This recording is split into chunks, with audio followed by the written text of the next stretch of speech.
Booskies, today I'm going to be showing you how to make a Kwanzaa sweater. Now, I've been going to a lot of ugly Christmas sweater contests and parties, so I decided to actually make an ugly Kwanzaa sweater just to share a little bit about my culture. And it actually worked out very well. It was well received, and I got to share a little bit about how I celebrate Kwanzaa and how my family celebrates Kwanzaa. So please let me know what you think. Also, please make your own ugly Kwanzaa sweaters. Put them down below. Let me know how they went. If you found better ways of doing things, like I used fabric tape, so if you use something else and it worked better, do let me know down below. And just post your ugly Kwanzaa sweaters and share them down below as well. I'm sorry for the horrible lighting in this video, but let's get started with our Kwanzaa ugly sweater. Now, to start, we have scissors, then we have fabric tape, then we have felt of varying colors.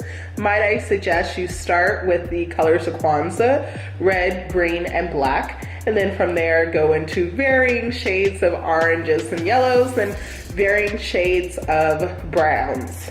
Now, next, we have curry shells. Now I chose to do the ones pre-cut. It just makes my life a bit easier. And then with the curry shells, I went with a 100% cotton thread, and it's a tan, so it blends in well with the curry shells. And then I chose this wonderful 3D gold paint. Now this can also be just simple fabric paint, but gold that sparkles. And then of course, I did a lot of cutouts of coloring pages from the internet. And then you can screenshot them and make them smaller or larger depending on where you want to place them on your sweater. Most importantly, we have a black sweater.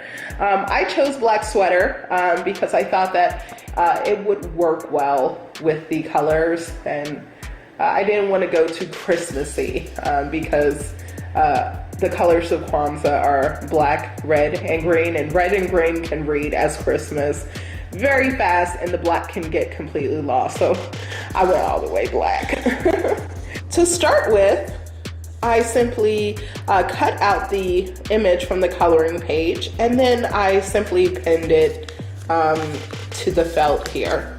And I'm using a tan, brownish, tannish felt for the cup, and I'm simply going to cut that out. So for the paint, I printed up a banner from the internet, and then I cut it out onto my felt. Now I used a green and a red, and I picked Habari Gani because it is a Swahili greeting. It means literally, what's up, or simply what's the news. And we use that as a greeting during Kwanzaa. So I really wanted that somewhere present on my sweater.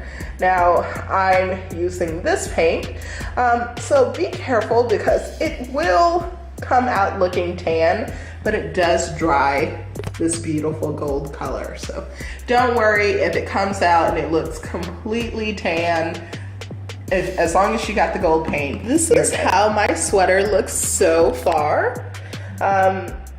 I cut out the tape into little pieces and then put it on the backs of the letter and applied it to the background here. I did freehand this background. You probably can tell that it's just a big blob back there, but I thought it looked kind of cute. Something that I did not tell you guys about are the ribbons. So you should get these tiny ribbons, these very thin ribbons, sorry.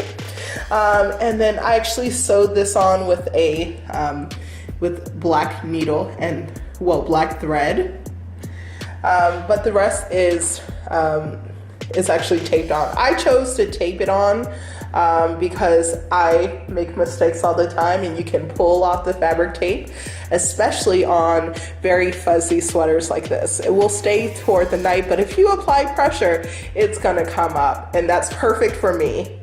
Now, you see here I have this, my mat and fruit. So I did cut these out separately. And the corn to represent children. And so I do want to apply the habarigani here. The greeting. Thought that'd be really cute. Now right I have applied the tape to the back. I just cut off strips, and then I'm going to peel it off and then apply the habarigani onto the sweater. Okay, just FYI, let the paint dry for at least 4 hours.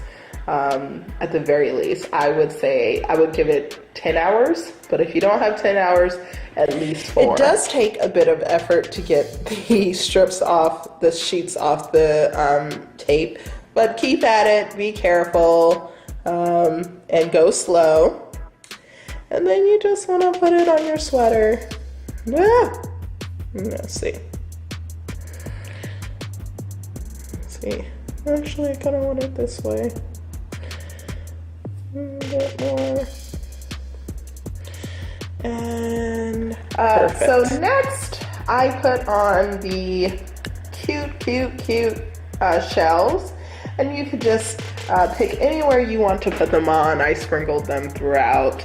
I put them on either side of Happy, if you can see it in this horrible lighting. And so you just sew them down with your tan thread.